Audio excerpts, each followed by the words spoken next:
Rehema ni ajabu, pendo bila kipimo, wokovu mkamilifu, amana ya uzima. Shalom peuple des dieux, de partout où vous êtes, je vous salue au nom puissant de Jésus-Christ. Je suis Ariel Kalonda, artiste gospel et membre du groupe Gospel Life. Je suis la fille aînée du couple pastoral Timothée et Bibiche Kalonda. Je chante, oui, depuis que je suis petite, pour être précise, dans les années 2010. Mais déjà à partir de 2013, j'ai intégré la chorale. J'ai évolué dans la chorale jusqu'en novembre 2023. C'est là que j'ai intégré officiellement les groupes Gospel Life. Je me suis retrouvée dans Gospel Life. Pour moi, c'est pas un hasard. C'était un plan précis des dieux. Je suis entrée dans Gospel Life par plusieurs personnes, précisément par Vie d'Impact. Vie d'Impact, lorsque je parle de Vie d'Impact, j'aimerais préciser par la sœur Linda Moulesi. C'est grâce à elle que j'ai eu à connaître le frère Espoir Banza et c'est là que j'ai eu à intégrer le groupe Gospel Life parce que dans Vie d'Impact, nous n'avons pas vraiment l'espace pour former de chantres. Nous ne nous limitons pas seulement sur le fait de chanter. Nous évangélisons, nous prêchons, nous formons des gens et aussi au-delà de tout ça, nous sommes une très très grande famille.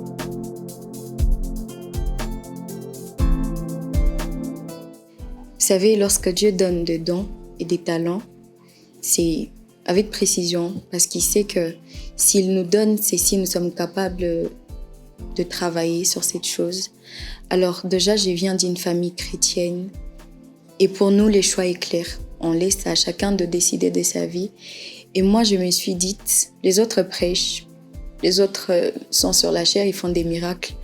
Alors moi, au travers de ma voix, je vais laisser Dieu agir. Je vais commencer à chanter, pas chanter pour moi, mais pour la gloire des dieux.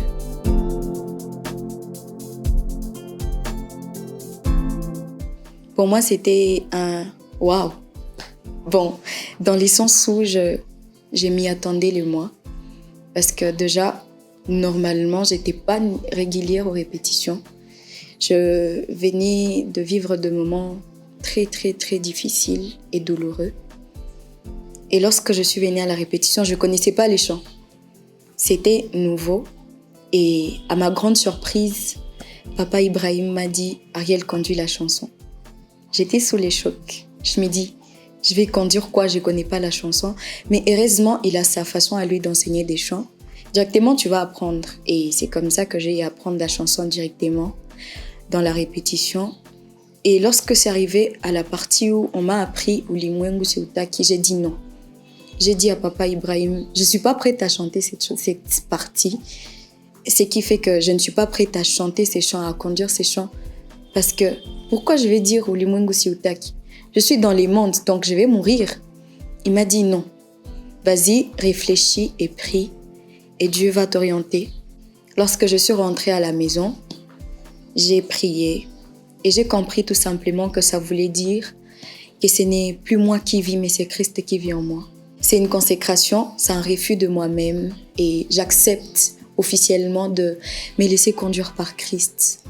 Et après là, nous avons continué les répétitions tous les jours, des corrections.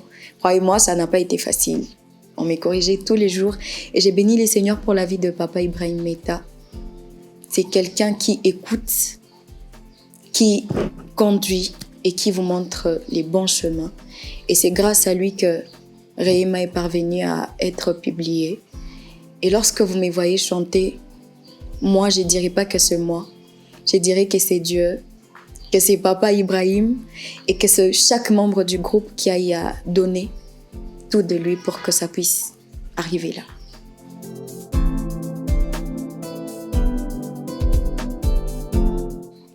Rehema, c'est un chant, un message qui renferme tellement de témoignages et beaucoup d'histoires.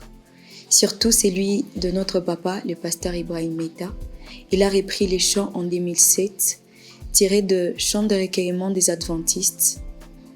Et c'est en 2024 que nous avons eu à la travailler tous ensemble. Mais déjà, la chanson, elle existait depuis avant. Cette soirée-là du live recording, tout le monde était là. On était tous prêts. Mais moi, ce que j'aime le plus avec cette soirée, on a compris que ce n'était pas juste un chant rempli de notes, une introduction tellement merveilleuse, mais c'était plutôt des cœurs disposés, des cœurs qui confessaient et qui reconnaissaient l'amour de Dieu, son immense miséricorde et tout ce qu'il a eu à faire pour nous, jusqu'à ce qu'il s'est même donné à la croix pour nous. C'est au-delà d'un chant, je peux dire ça. C'est au-delà de paroles écrites. Moi, je dirais que c'est notre cœur qui remercie Dieu, une reconnaissance envers Dieu. Voilà.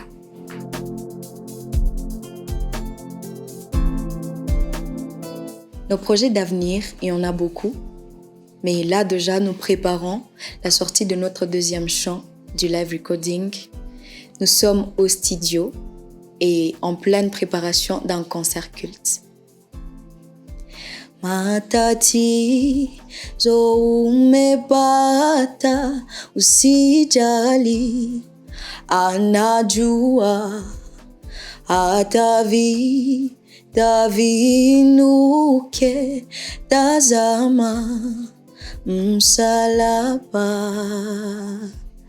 Merci beaucoup, que Dieu vous bénisse.